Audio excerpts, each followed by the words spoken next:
Bismillah ar-Rahman ar-Rahim, chères sœurs, chers frères, assalamu alaikum wa rahmatullahi wa barakatuh. Très bien, si vous avez des questions, vous pouvez lever la main. Il y a un bouton en bas, un bouton pour lever la main. Vous cliquez dessus. Alaykoum assalam wa rahmatullah. Moi, j'adore les Ahlul Bayt. Tandis que la famille n'adore pas les Ahlul Bayt. Oui. Maintenant, en priant, on m'oblige de prier derrière eux. Tandis que, voilà, les pratiques ne sont pas. Oui, j'ai bien compris. Les pratiques ne sont pas les mêmes. D'accord. Maintenant, comment je vais gérer ça? D'accord, je vous explique. Votre question, c'est ça. Vous suivez l'école des Ahlul Bayt alayhim salam. Et dans la famille, vous êtes obligé de prier dans une famille sunnite, vous êtes obligé de prier comme les sunnites. Dans un autre live de questions-réponses aussi, j'ai parlé de ce sujet, que si ça te met en danger, d'accord? Si ça te met en danger, tu es dans une situation qui te force à prier comme les sunnites, dans ce cas, il n'y a pas de problème. Si tu pries comme d'après l'école des Ahlul Bayt alayhim salam, tu te mets en danger. Dans ce cas, tu n'es pas autorisé de prier d'après l'école des Ahlul Bayt alayhim salam, tu pries comme eux et il n'y a pas de problème. Mais si tu vois qu'il n'y a pas de danger, c'est juste un peu dur, ou tu as la honte par exemple, tu as honte, ou tu es timide, juste, c'est ça juste le problème, dans ce cas non. Tu dois prier d'après l'école des Ahlul Bayt alayhim salam. Voilà, Mohamed Ahmad, je vous écoute. Assalamu alaikum wa rahmatullahi wa barakatuh. Sayyid ainsi qu'à toutes et à tous. Alaykoum assalam wa rahmatullah. J'avais deux questions, Sayyid, s'il vous plaît. Premièrement, en fait, c'est sur une kalimat de l'imam Ali alayhi salam qu'on retrouve dans Nahj al-Balagha, qu'il dit: je crains pour deux catégories de personnes, ceux qui m'auront trop aimé ou aimé d'une façon extrême, et ceux qui m'auront détesté. Donc, je n'arrive pas à bien comprendre la notion de qu'est-ce qu'a voulu dire l'imam Ali alayhi salatu wassalam sur trop aimer. Et ma deuxième question, qui n'a pas vraiment... je réponds à la première question et après vous activez votre microphone pour la deuxième question, d'accord? En fait, oui, la parole de l'imam Ali alayhi salam, je crains deux catégories des gens. Ceux qui font partie des gens qui m'aiment et ceux qui, en fait, peut-être qui me détestent, par exemple. Ici, en fait, la signification de la parole de l'imam Ali alayhi salam, c'est ça, que il y a parmi les chiites, il y avait une catégorie, un groupe de chiites qui exagérait en fait sur les imams alayhim salam, sur le statut des imams alayhim salam. Comment ils croyaient en une divinité sur les imams alayhim salam. D'accord? Et il y a un hadith du prophète Muhammad sallallahu alayhi wa sallam aussi. Le prophète dit à l'imam Ali alayhi salam: Ya Ali, halaka fika ithnan. Deux groupes sont en fait perdus, on peut dire, ou ne sont pas gagnants par rapport à leur relation à l'égard de toi. Muhibbun ghal, les amoureux qui exagèrent sur toi, wa mubghidun qal, et ceux qui te détestent et qui en parlent en public. Ça veut dire quoi? Ça veut dire, en fait, à l'époque de l'imam Ali alayhi salam aussi, il y avait des groupes de gens qui exagéraient sur l'imam Ali alayhi salam.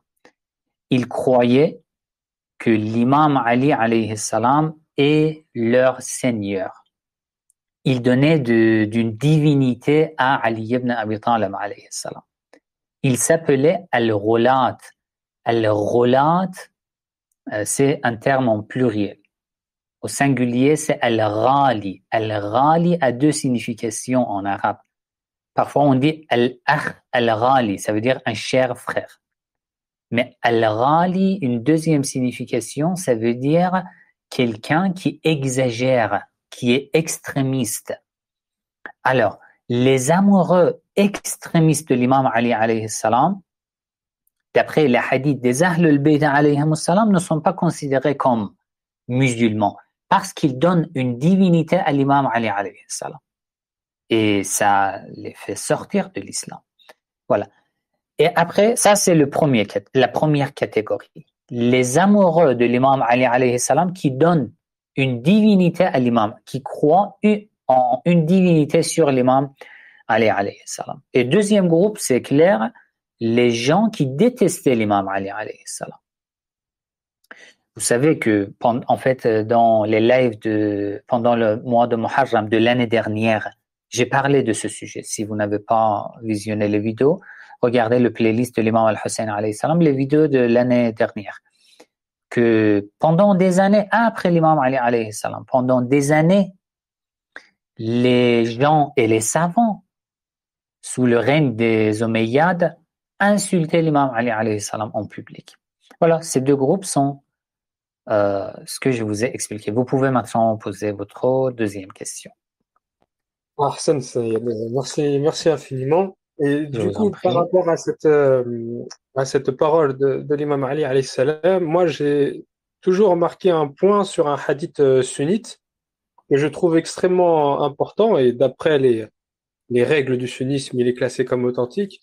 Je vais vous le dire, vous le connaissez certainement, mais j'ai toujours lié cette parole avec la parole que nous avons citée précédemment. Donc, je vous cite le hadith qui est rapporté par Al-Hakim dans le Mustadrak, au volume 3, page 122, par Abu Naïm qui l'a cité à partir de Ma'ad, et aussi Abu Sa'id al-Khudri qui le cite dans Awliya al-Awliya, où le prophète, sallallahu alayhi wa alihi, aurait dit: Ya Ali, il y a une similitude entre toi et Isa, fils de Marie. Les Juifs lui portaient une telle acrimonie qu'ils déclareront de fausses accusations à propos de sa mère, et les chrétiens lui seront tellement dévoués qu'ils lui assigneront un statut qui ne lui appartient pas. Yani, comme vous avez cité, le statut de divin ou de l'exagération. Et je voulais savoir si c'était en concordance avec cette parole, votre avis. Oui, exactement. Oui, exactement. En fait, il y a énormément de hadiths qui blâment, qui reprochent les relates, ceux qui exagéraient sur les imams alayhimus salam. Il y a énormément de hadiths à ce sujet. Et il faut savoir, en fait, ici, il y a un débat. Ça, c'est un sujet trop, on peut dire, c'est un débat pas trop primaire, mais c'est un peu professionnel dans les débats théologiques. On parle un peu de ce sujet. Parfois, il y a des divergences sur quelques sujets. Par exemple, sur le savoir des imams alayhimus salam. Est-ce que les imams alayhimus salam savent ce qui s'est passé au passé et ce qui se passera, se réalisera au futur? Est-ce qu'ils savent? Alors là, dans ce genre de sujet, certains savants disent que non, ça fait partie de l'exagération, et d'autres disent que non. Pourquoi ça fait partie de l'exagération? Ça, c'est quelque chose de naturel. Quelqu'un qui est dans un tel statut, comme les imams alayhimus salam, c'est normal. Allah donne de son savoir à qui il veut. Il y a des débats sur des exemples en détail, en fait, ce genre de sujet. Mais ce qui est sûr, c'est ça. Le fait de donner une divinité à quelqu'un autre que Allah, alors soit un prophète comme Jésus, soit un imam, ça c'est considéré comme du polythéisme dans l'islam et d'après l'école des Ahlul Bayt alayhi salam. Oui, si vous voulez continuer. Oui, du coup, excusez-moi, Sayed, je vous remercie de me donner la possibilité de continuer. Justement, sans apporter, bien évidemment, de statut divin aux imams, mais moi, en tant que Shia, bien évidemment, je ne les divinise pas. Néanmoins, je me remets totalement à eux dans mes affaires spirituelles et de la vie quotidienne, de dunya. Est-ce que par cette action, je rentre dans la catégorie de ceux qui exagèrent ou non? Mais parce que bien évidemment, je ne les divinise pas. Je sais que c'est la ilaha illallah, mais je me remets totalement aux imams dans ma spiritualité et les affaires de ma vie quotidienne. Je fais tawassul constamment par eux. Est-ce que Oui. je... Bon. Merci beaucoup. Je vous en prie, je vous explique. Alors, ce que vous avez dit, est-ce que le fait de se confier aux imams, alayhimus salam, est-ce que c'est considéré comme, par exemple, comme du polythéisme, du shirk, parce qu'il faut se confier en Allah? Est-ce que c'est en contradiction avec le tawhid, l'unicité divine ou non? Ça dépend, en fait. Ça dépend. C'est un point très, je pense qu'en français, vous dites très fin. C'est un point très fin. Il faut faire très attention. Pourquoi? Je vous donne un verset du Coran. Le verset numéro 35 de la sourate Al-Ma'ida. D'accord? Ya ayyuhalladhina amanu. Ô vous qui croyez. Ittaqullah. Soyez pieux. Wabtaru ilayhil wasila. Ça veut dire quoi? Cherchez dans votre chemin vers Allah. Cherchez quoi? Cherchez un moyen. Il faut chercher un moyen dans votre chemin, votre direction vers Allah. Alors, c'est quoi al-wasila? Quel moyen? N'est-ce pas possible? Est-ce que ce n'est pas possible de s'orienter directement à Allah, vers Allah? Bien sûr que c'est possible. Allah dit نحن أقرب إليه من حبل الوريد. Je suis le plus proche de toi, même de toi-même. Tu vois? Bien sûr que Allah est le plus proche et que je peux lui parler directement, m'orienter directement à Allah. Mais le fait de chercher un moyen, un intermédiaire digne, bien sûr, comme les imams. Et en tête, c'est le prophète Mohammed sallallahu alayhi wa sallam. De chercher un intermédiaire, ça, ce n'est pas considéré comme du shirk, comme du polythéisme. J'ai publié une vidéo sur YouTube, pourquoi les chiites disent Ya Ali, Ya Hussein. Si vous cherchez ce titre sur YouTube, vous allez trouver ma vidéo. Dans cette vidéo, j'ai donné plusieurs versets du Coran à ce sujet. Tu ne crois pas que les imams sont ton Seigneur, ton Créateur. Non. Tu te confies aux imams parce que les imams sont prouvés par Allah, sont des élus de Dieu. Parce que Allah nous a conseillé de chercher un intermédiaire digne qui nous guide, qui nous montre le vrai chemin, le droit chemin, qui ne font pas d'erreur. Dans ce cas, il n'y a pas de problème et ce n'est pas du shirk. Shalhoubi Yahya, je vous écoute. Assalamu alaikum, Sayyid. Alaykum assalam wa rahmatullah. Oui, Sayyid, j'avais une question par rapport à la sourate 5, verset 55 du Coran, où Allah dit Innama waliyukum Allah wa rasuluhu wallazina amanu allazina yaqimuna as-salat wa ya'tuna az-zakat wa hum raki'un. Est-ce que cette sourate, genre ce verset, ça parle seulement de Ali quand on dit wa hum raki'un, ou il y a une autre, ça vise également d'autres personnes, par exemple les 12 imams ou bien encore d'autres personnes. Le verset 55 de la sourate Al-Ma'ida, la sourate numéro 5. Allah dit « Innama waliyukum ». Certes, votre maître est seulement. Pourquoi je traduis seulement pour le terme « innama ». « Innama » donne une telle signification. Votre maître est seulement Allah wa rasuluhu et son envoyé et un troisième groupe. Walladhina amanu, ceux qui croient الذين يقيمون الصلاة, qui font la prière, ويؤتون الزكاة, et qui donnent de la zakat en s'inclinant, en état de l'inclinaison.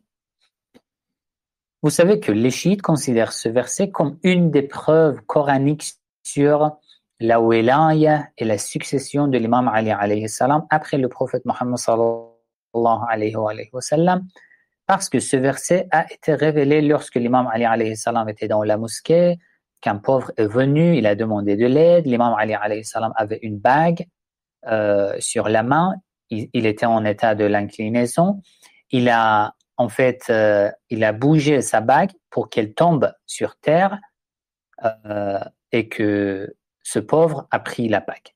Après, ce verset a été révélé au prophète Mohammed sallallahu alayhi wa sallam. Alors, pourquoi dans ce verset, Allah dit « Walladhina » et ceux, il utilise le terme en pluriel, non pas singulier. Il y a de différentes explications à ce sujet. Un premier point, c'est que ce verset a été révélé dans un événement bien précis. Et c'était quand? Lorsqu'une seule personne a fait cela, a fait un tel acte, et c'était Ali ibn Abi Talib alayhi salam. Et on ne peut pas dire que ce verset parle de tous ceux qui croient, qui font la prière, qui donnent de la zakat en état de l'inclinaison, parce que c'est injuste. Parce que peut-être c'est un homme injuste, criminel, qui fait de la prière, et pour pouvoir être digne d'être le successeur du prophète, il donne de la sadaqa en état de l'inclinaison. Comme ça, c'est quelque chose de, on peut dire, de illogique dans la parole de Dieu. Alors, ceci parle d'une seule personne. Pourquoi? Parce que la raison de la révélation de ce verset était une seule personne. Et les paroles du prophète Mohammed sallallahu alayhi wa sallam aussi le confirment. Ceci parle de l'imam Ali alayhi salam. Alors, les sunnites nous demandent, d'accord, si on imagine que ce verset parle de Ali ibn Abi Talib, alors pourquoi vous dites qu'il y a 11 imams après l'imam Ali alayhi salam? Nous disons la réponse. Dans la logique, il y a une règle. Nous disons إثبات الشيء لا ينفي خلافه ou ضده. Lorsque tu prouves quelque chose, tu ne refuses pas ce qui n'est pas mentionné dans ce passage. Lorsque je dis ce verset prouve la succession de l'imam Ali alayhi salam, ça ne veut pas dire que alors ce verset refuse la wilaya des autres imams alayhi salam. Non. Parce que pour la succession des autres imams, il y a énormément de preuves. Des versets du Coran, des paroles du prophète Mohammed sallallahu alayhi wa sallam, dans les sources sunnites et chiites. Dans un épisode de mes podcasts, les leçons chiites, que j'ai publié récemment, je pense qu'il y a 2-3 semaines, qui sont les 12 califes du prophète Mohammed sallallahu alayhi wa sallam.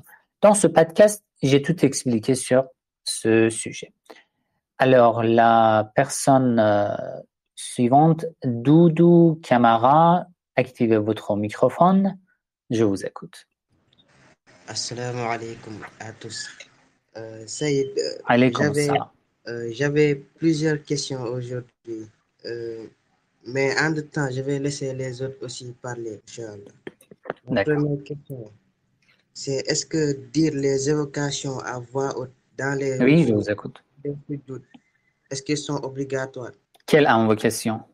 Dans les rukus, dire Subhana Rabbil Azim wa bihamdi à voix haute, est-ce que c'est obligatoire? Ou bien dans le sujoud, dire Subhana Rabbil Azim wa bihamdi, est-ce que c'est obligatoire à voix haute? Dans l'inclinaison et dans la prosternation, il est obligatoire de dire un dhikr. Soit ce dhikr que vous avez mentionné, soit un autre dhikr. D'accord?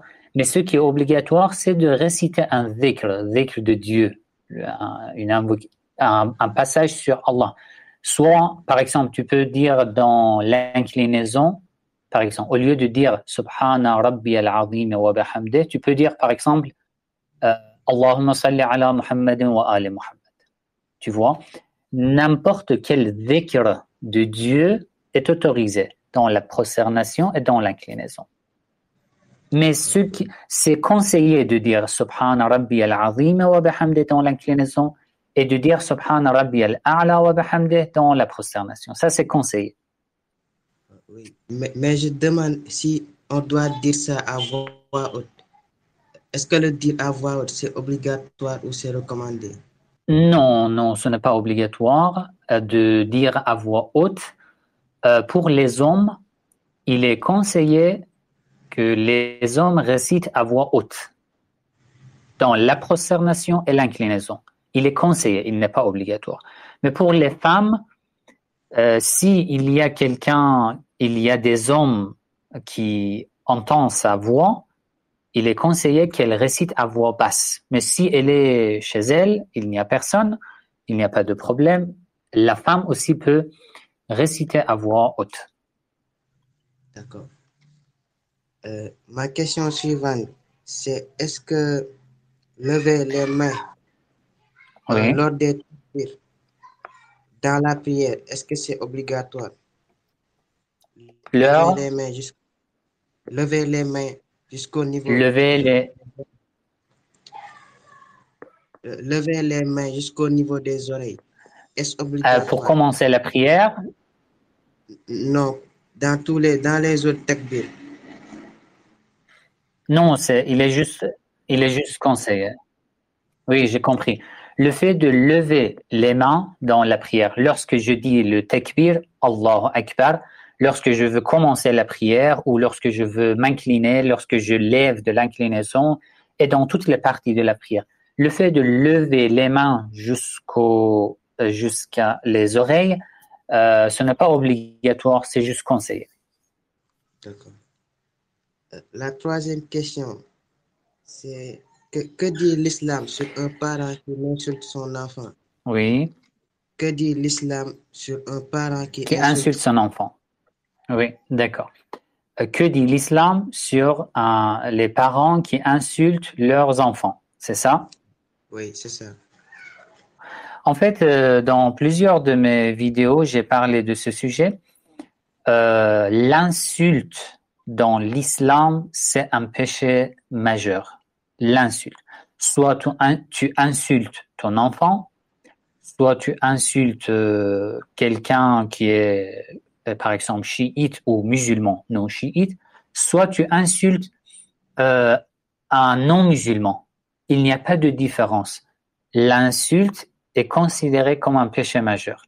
Et les parents n'ont pas le droit d'insulter leurs enfants. Et d'insulter personne, en fait. On n'a pas le droit d'insulter les gens.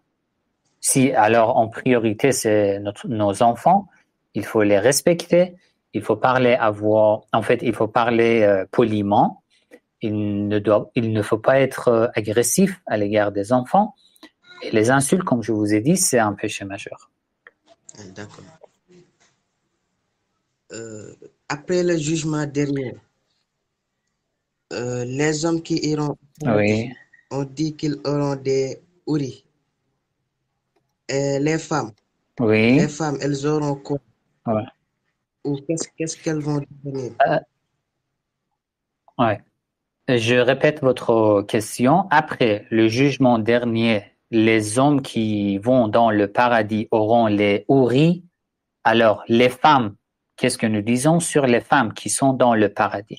J'ai répondu à cette question dans une de mes vidéos sur le tafsir du Coran. Vous pouvez chercher le terme houri sur ma chaîne YouTube, vous allez trouver la vidéo. Si vous n'avez pas trouvé, dites-moi, je vous donne le lien. J'ai parlé en fait suffisamment de ce sujet dans cette vidéo. D'accord.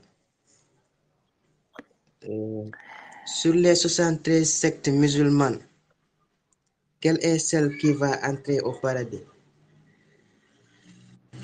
Répétez s'il vous plaît. Sur les 73 sectes musulmanes, le prophète Muhammad sallallahu alayhi wa sallam a dit qu'il y aura 73 sectes dans sa communauté. Quelle est celle qui va entrer au paradis? En fait, c'est un hadith 72 groupes. D'accord? C'est ça? Un hadith qui dit que ma communauté sera divisée en 72 ou 73 groupes. Seul un groupe sera sauvé, sera dans le paradis. Votre question concerne ce hadith, c'est ça? D'accord. Alors, s'il vous plaît, lorsque je réponds, désactivez votre microphone. En fait, ce hadith du prophète Mohammed sallallahu alayhi wa sallam est rapporté par plusieurs sources sunnites que, après moi, ma communauté sera divisée en 72 ou 73 groupes, de différents groupes. Seul un groupe sera sauvé et sera heureux dans le paradis. Dans certaines sources chiites aussi, ce hadith a été rapporté. En fait, il y a de différents avis à ce sujet. Certains savants disent que non, ce hadith n'est pas authentique. Il y a beaucoup de problèmes dans la chaîne de transmission de ce hadith et le contenu aussi. Un jour, je vais faire une vidéo à ce sujet. En fait, ce genre de hadith, moi aussi, mon opinion aussi, c'est ça. Ce genre de hadith semble être inventé par des groupes comme les Omeyyades. Ce genre de hadith font la division dans la communauté musulmane déjà. Le fait de dire qu'un seul groupe sera dans le paradis et le reste des musulmans seront dans le feu de l'enfer, ça c'est contre les bases de l'islam. Car dans plusieurs de mes vidéos, j'ai parlé de ce sujet. Que ce n'est pas nécessairement les chiites, tous les chiites qui seront dans le paradis. C'est possible qu'un sunnite, qu'un non-musulman soit dans le paradis. J'ai donné assez d'explications sur ce sujet dans mes autres vidéos.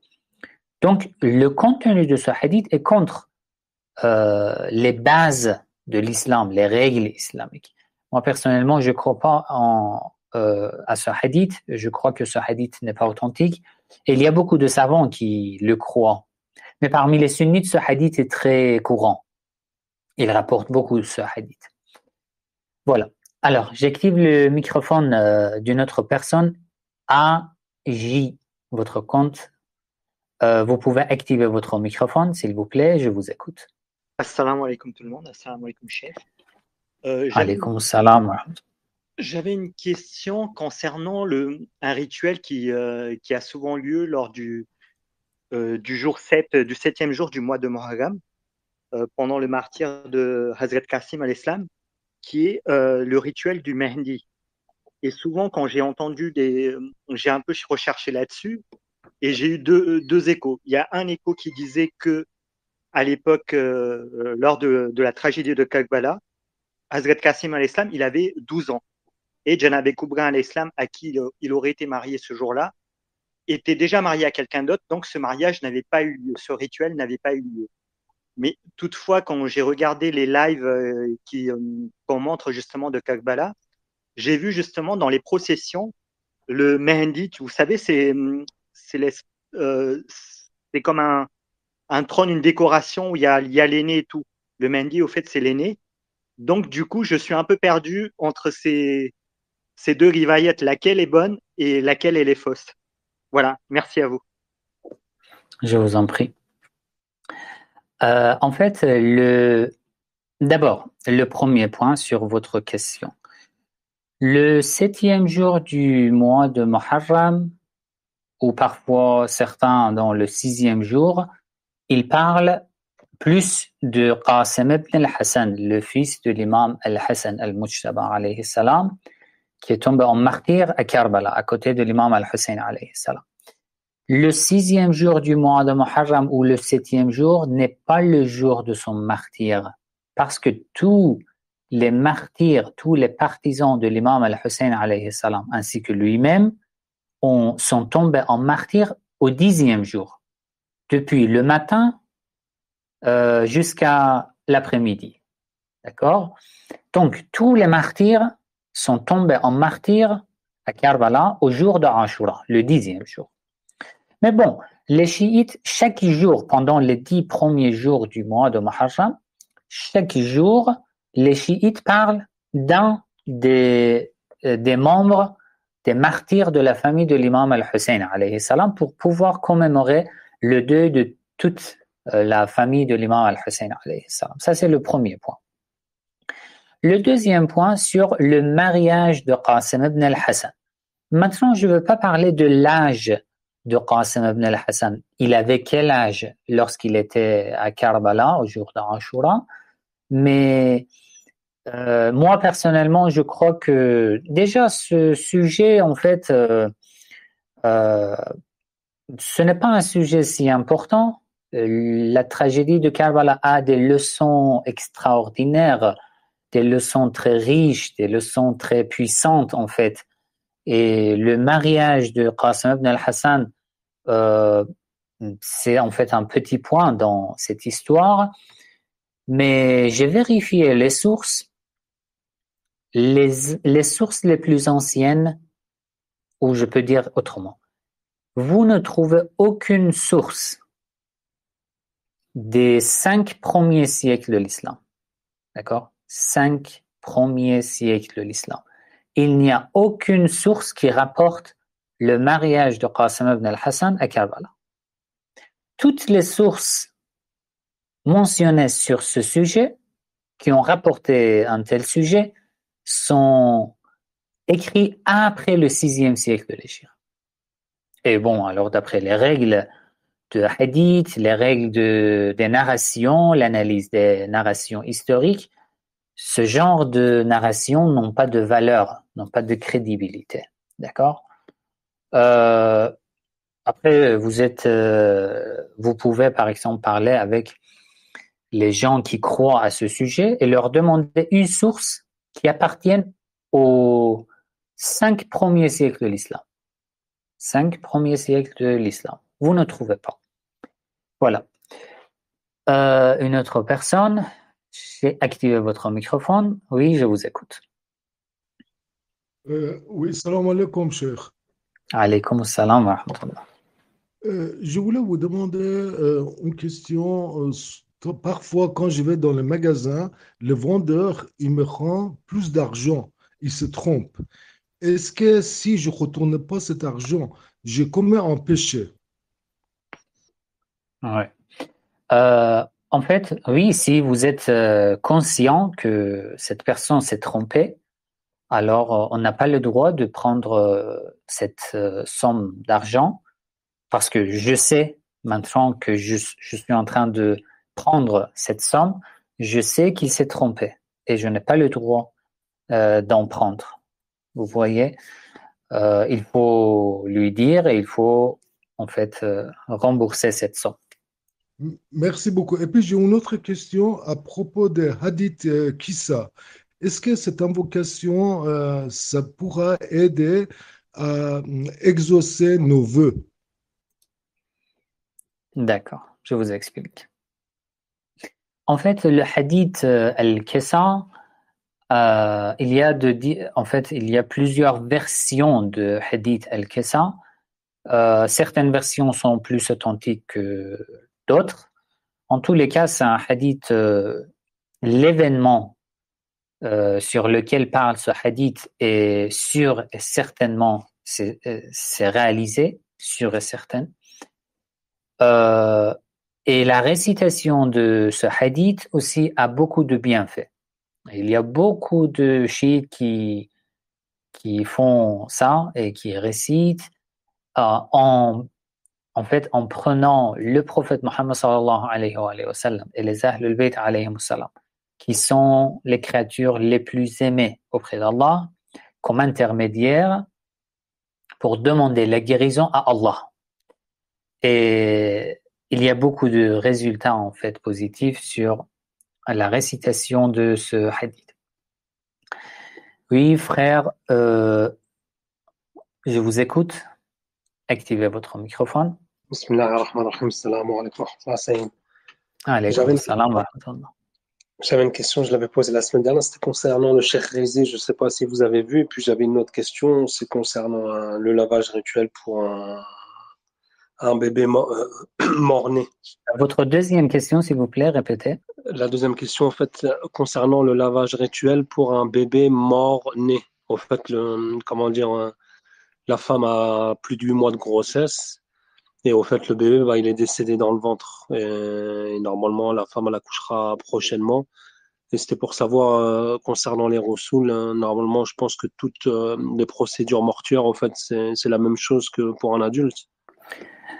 En fait, concernant un bébé qui est mort, vous savez que déjà les ablutions, le fait de faire des ablutions pour le défunt, le corps d'un musulman, ça c'est obligatoire. Vous pouvez juste désactiver votre microphone, s'il vous plaît. Alors, si c'est un bébé, c'est un enfant ou même c'est un bébé, il faut faire les ablutions. Ça, c'est obligatoire. D'accord? Et la plupart des savants aussi, ils disent que il n'y a pas de différence si c'est un homme, une femme ou un enfant ou un bébé. En tous les cas, il faut faire les ablutions et ça, c'est obligatoire. Et sur le Cheikh Al-Rizzi, je m'excuse, j'ai totalement oublié, mais je vais noter maintenant. Je vais faire un rappel sur mon téléphone portable pour la semaine prochaine. En fait, j'ai même regardé sa chaîne YouTube, mais j'ai pas eu le temps de regarder ses vidéos pour voir, pour écouter en fait le contenu de cette personne. Et maintenant, je fais un rappel sur mon téléphone portable pour vous en parler, Inch'Allah, la semaine prochaine. Barakallah fait que ça y est. En fait, pour être en toute transparence, en fait, ma femme, là, en fait, elle est enceinte de 8 mois et demi et on a appris aujourd'hui que le bébé s'appelait Rokhaya. Inna lillahi wa inna ilayhi raji'un. En fait, aujourd'hui. Mes condoléances. Barakallah fait que ça y est. Et on a appris que le bébé, en fait, est décédé. Normalement, Inch'Allah, doit accoucher lundi. L'accouchement normal. Mais on sait que le bébé, en fait, ce sera un bébé mort. Et je voudrais savoir, en fait, si là, de ce moment-là, Inch'Allah, au moment de lundi, s'il y avait des actes recommandés que conseille Mohammed ou Ali Mohammed alayhi salam, au cas où s'il peut y avoir une mu'jiza, un petit miracle. En fait, est-ce que en fait c'est fini? Ça veut dire que vous avez perdu votre enfant? Le bébé, il est toujours dans le ventre et en fait, ils ont fait une échographie, le cœur, il battait pas. Ça arrivait comme ça d'un coup. Elle a 8 mois et demi. Et là, en fait, elle a la maison, donc avec le bébé à l'intérieur, mais qui est pas vivant, qui bouge plus. Et Inch'Allah, bi'idhnillah, elle doit accoucher lundi, mais comme un accouchement, comme si c'était un bébé vivant. Oui. En fait, vous pouvez, ce qui est très conseillé pour déjà la guérison ou avoir un miracle en fait pour ce genre de sujet, il est très conseillé de réciter en fait régulièrement 70 fois la sourate Al-Fatiha. La récitation 70 fois de la sourate Al-Fatiha, ça c'est grâce à Allah, Inch'Allah, il y aura en fait il y aura Inch'Allah un miracle, d'accord? Essayez de le faire et de réciter aussi la Ziyarat Ashura de l'imam Al-Hussein alayhi salam, c'est très efficace. On l'avait appelé Rokhaya Mansoura. Masha'Allah. Inch'Allah khair. Inch'Allah khair. Alors, faites ce qui est possible et tenez-moi au courant en fait. Tenez-moi au courant s'il vous plaît. Inch'Allah. Bah là, c'est plus difficile pour elle. Oui, je comprends. Je peux pas me mettre à sa place. C'est impossible. Oui, je comprends. C'est très dur. L'hôpital avec un bébé mort dans le ventre alors qu'il restait même pas un mois. Oui, alors on demande à tous les participants aussi de prier, Inch'Allah. Allah va vous aider, Inch'Allah.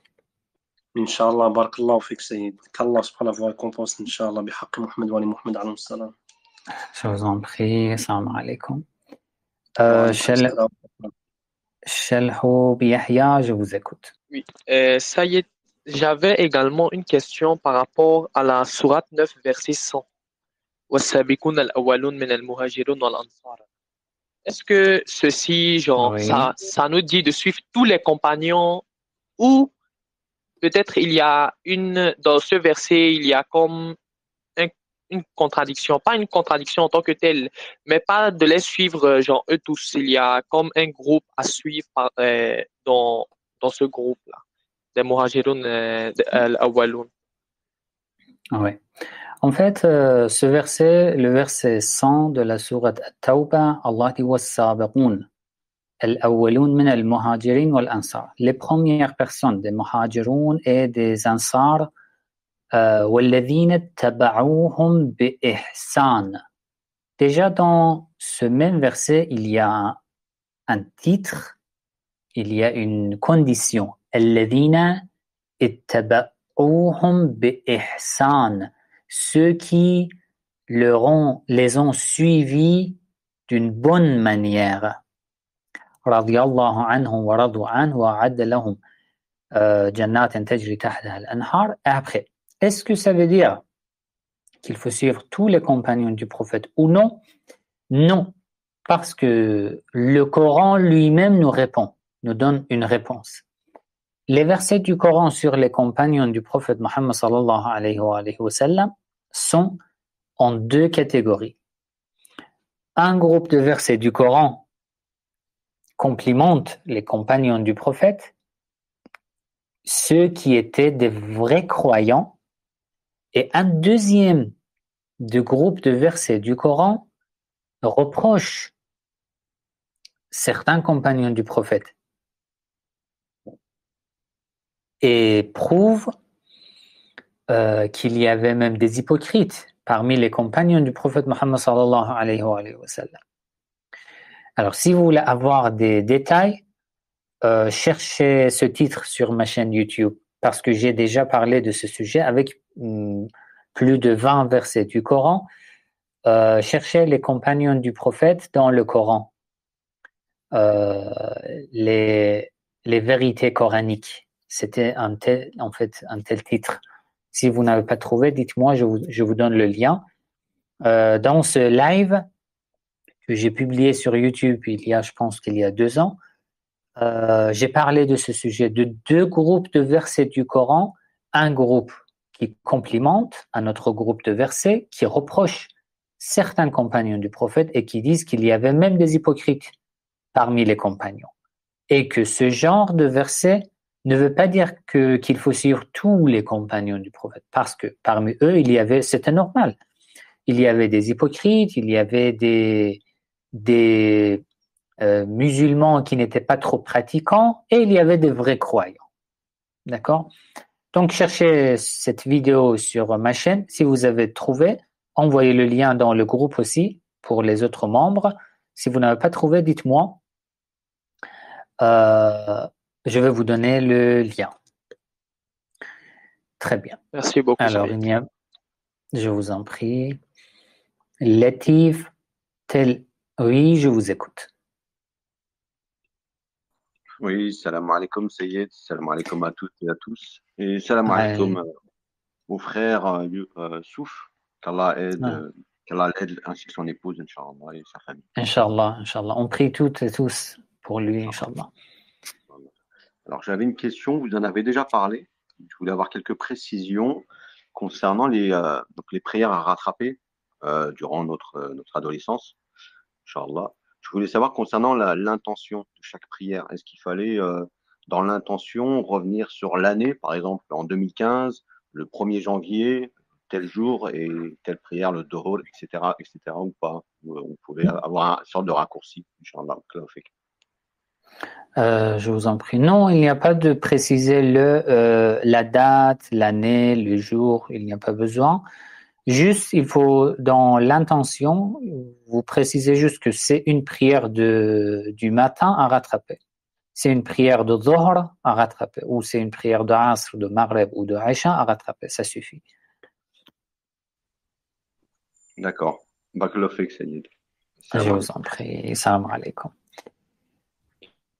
Doudou Camara, je vous écoute. Assalamu alaikum. Alaykoum salam wa rahmatullah. Est-ce vrai qu'un croyant qui n'a jamais fait du shirk, lorsqu'il meurt, même s'il va au paradis, s'il va en enfer, tôt ou tard, il entrera au paradis? Il y a certains savants sunnites qui disent que celui qui n'a jamais fait du shirk et qui meurt, tôt ou tard, il ira au paradis. Oui, je vous explique.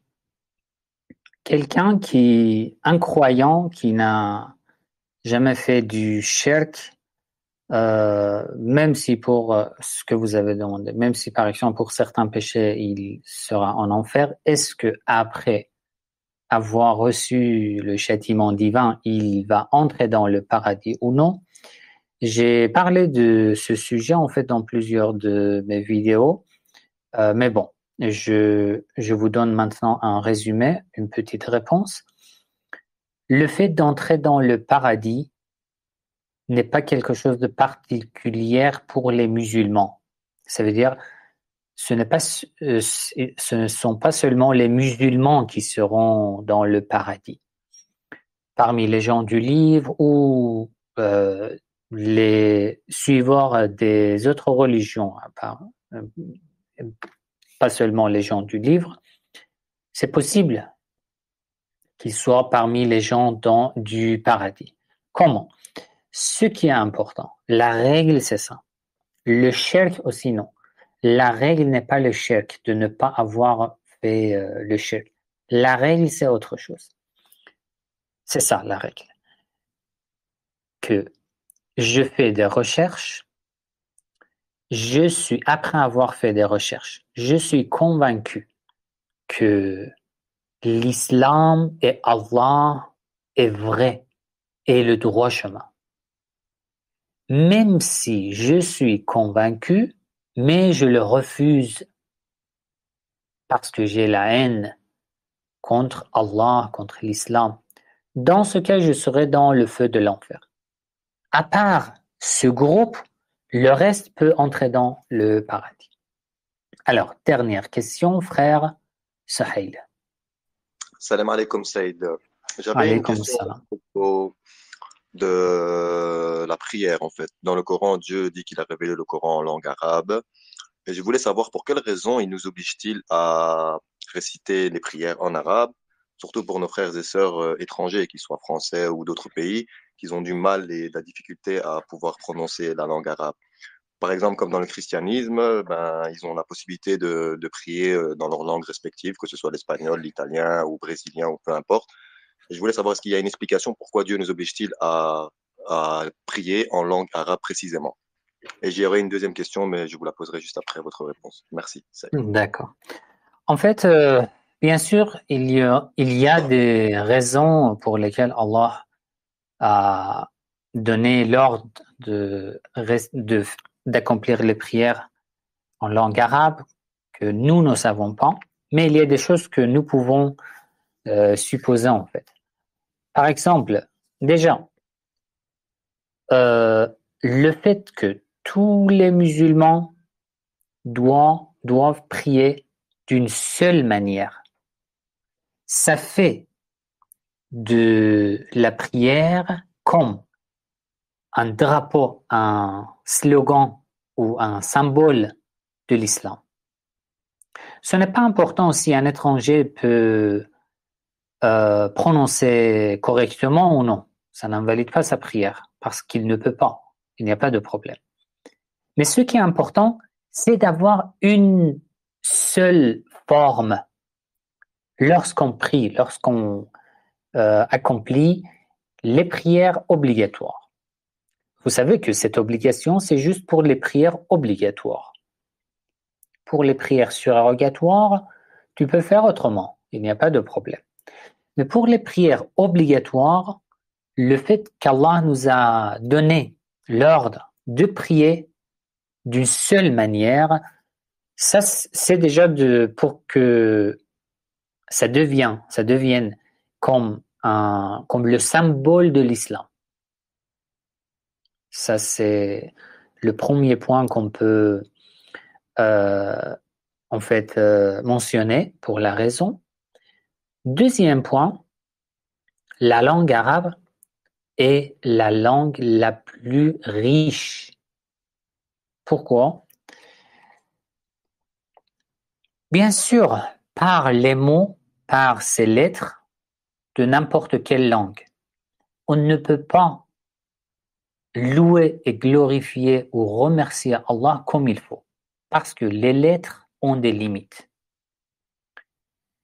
Mais au moins, parmi ces langues, il faut choisir celle qui est la plus parfaite ou la plus profonde.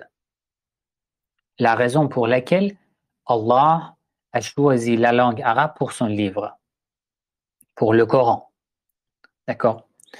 Et c'est pour la même raison qu'il nous a ordonné de prier en langue arabe.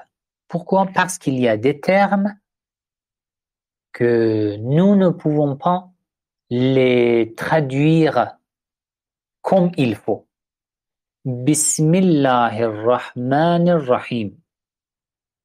Aucune traduction dans aucune langue ne peut transmettre tout le message, tout le trésor, toute la lumière qu'il y a dans ce passage. Bismillahirrahmanirrahim. Ar-Rahman, c'est comme un monde, sa signification. Et si tu veux expliquer en langue française, ça veut dire quoi exactement Bismillahirrahmanirrahim? Ça te prend au moins des heures et des heures. C'est impossible. Ou la sourate Al-Fatiha qu'on récite dans la prière, ou la sourate Al-Ikhlas, Qul huwallahu ahad, etc., etc. Les traductions ont beaucoup de limites. Et toutes les langues ont des limites. Et la langue qui peut transmettre en fait ce message d'une meilleure manière par rapport aux autres langues, c'est la langue arabe. Voilà, ces deux raisons sont les raisons que nous comprenons. Et bien sûr, il y a d'autres raisons que seul Dieu sait. Voilà, vous pouvez continuer.